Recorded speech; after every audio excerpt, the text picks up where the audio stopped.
전역자 방송문 중사 는 2021년 4월 26일 갑판장으로 전입하여 성실히 근무하다 2022년 5월 10일 상부 명령으로 결정이 되었습니다. 떠나가는 중사 앞날에 무궁한 영광과 발전이 있기를 전선생님이야 전대총원에 기원합니다.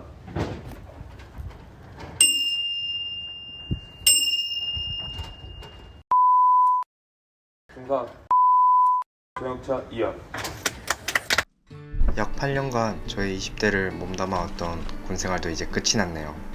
3년 전까지만 해도 평생 직장으로 생각하며 묵묵하게 했던 군생활이었는데 제 이야기를 한번 들려드리면서 여러분들과 회포도 풀 겸 영상을 만들어 봤습니다. 전역 신고를 하기 2주 전에는 아쉬운 마음은 없었는데 평소처럼 퇴근길에 음악을 들으면서 집에 가는 길이었어요. 뭔가 가슴이 엄청 아리더라고요. 이게 슬픈 감정인 건가?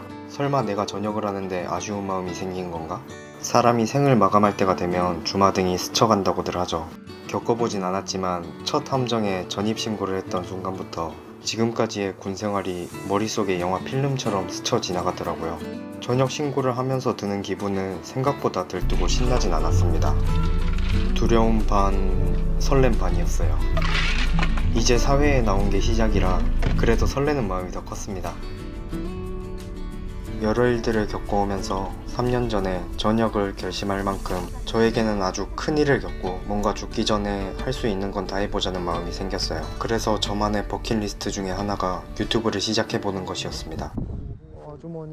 이미 장르가 다양한 유튜브 생태계에서 어떤 컨텐츠를 해볼까 고민을 해봤는데 저의 친한 호인과 글램핑장에서 있었던 휴식 시간이 행복한 기억으로 남아있어서 저의 첫 컨텐츠 영상으로 만들고 이걸로 제 이야기를 한 명이라도 들어주고 공감해준다면 너무 좋겠다는 마음에 만들어 보기로 했습니다.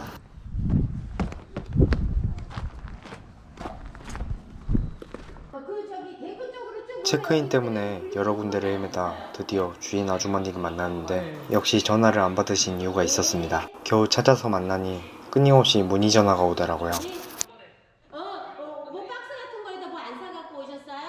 네, 저희 없으면 드릴게. 우여곡절 끝에 드디어 예약했던 방을 체크인하러 가봅니다. 아, 네.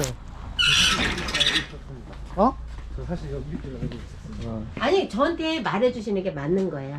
차례가 맞아. 예. 오호. 그리고 저기 정답은 어떻게 하실 거예요? 아, 장작 저 가져왔는데. 장작은 개인용품 사용 불가라고 하셔서 그럴 때를 대비해 준비한 사용은 안 해봤지만 캠핑용 가스 화로를 준비해봤습니다. 역시 저는 준비성이 철저한 사람인 것 같습니다.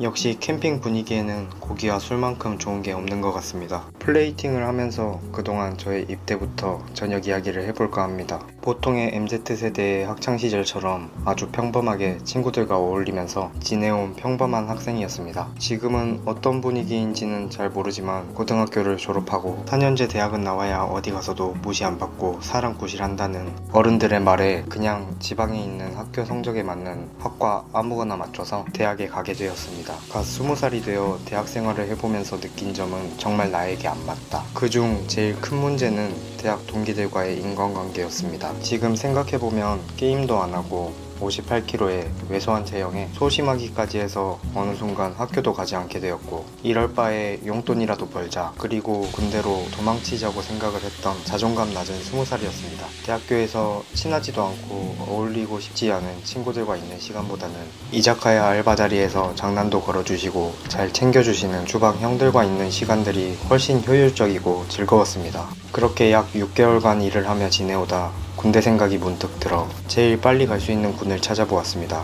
고민 끝에 해군병 모집 공고를 확인하고 바로 접수를 했습니다. 면접 후에 최종 선발 통보가 오고 입대일을 기다리면서 같이 일하시는 형들과 가게 사장님의 조언을 듣고 입대 날이 되어 부모님의 눈물과 함께 훈련소에 입소를 했습니다. 지금 생각해보면 힘들었던 기억은 딱히 없었습니다. 하지만 실무에 와서 함정 생활을 해보니 정말 어느 곳, 어느 집단을 가더라도 제일 중요한 건 같이 지내는 사람이구나를 처음 느꼈던 때였습니다. 그리고 아무리 좋은 곳을 가더라도 이상하거나 못된 사람이 꼭 한 명은 있다는 것도 교훈으로 배웠습니다. 그래도 버틸 수 있는 건 그 중에 좋은 분들이 더 많기 때문에 힘이 되고 잘할 수 있게 도와준 선임 간부님들이 계셔서 버텨올 수 있었습니다. 그렇게 일병이 되고 4개월쯤이 지났을 때 고민이 생겼습니다.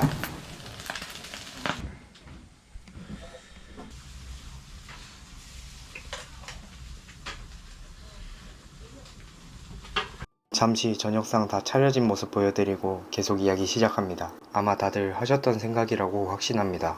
나가면 뭐하지? 아마 지금 이런 고민들로 스트레스 받는 분들이 있으실 텐데 저는 전역을 하게 되면 고향에 가서 대학에 복학을 너무 하기 싫었고 그렇다고 해서 알바 자리를 전전해가며 지내는 것도 뭔가 끌리지 않았습니다. 그렇게 부사관 입대를 결심하게 되어 여러 간부님들의 응원과 조언 속에 부사관 시험을 합격하게 되었습니다. 그때 이미 머릿속으로는 이제 나도 공무원이고 장기 복무만 바라보고 여기에만 올인하면 내 인생은 꽃길이구나. 혹시 불편한 사람이 계신다면 어쩔 수는 없지만 제가 군인 정신이 투철해서 하사로 신분전환을 선택한 건 아니었습니다. 그렇게 훈련소 과정과 초급반 교육기간이 끝나고 간부로서 첫 함정에 전입을 했습니다. 병사로 실무 생활을 했다고 해도 다시 시작하는 것이기 때문에 그냥 열심히 혼나면서 배워보자 생각하고 배우려는 자세로 선임들이 하는 말은 다 맞는 말이다. 혼자서 쇠뇌했습니다. 그렇지만 뭔가 쎄한 느낌이 난다면 그건 대체적으로 그 느낌대로 흘러가던데 저의 직별장께서는 성격이 그렇게 아름다운 분은 아니었습니다. 간부로 인관하고 저의 첫 부임지에서 같은 직별의 선임은 총 7명이었습니다. 그렇게 예민하신 직별장 밑에서 저는 7명 전부는 아니었지만 선임들의 욕받이였습니다. 처음에는 아는 것도 없고 혼나면서 배우는 거라고 인내를 해왔었습니다. 그렇지만 계속 그렇게 듣다 보니 정신적으로 심각한 문제가 생겼습니다.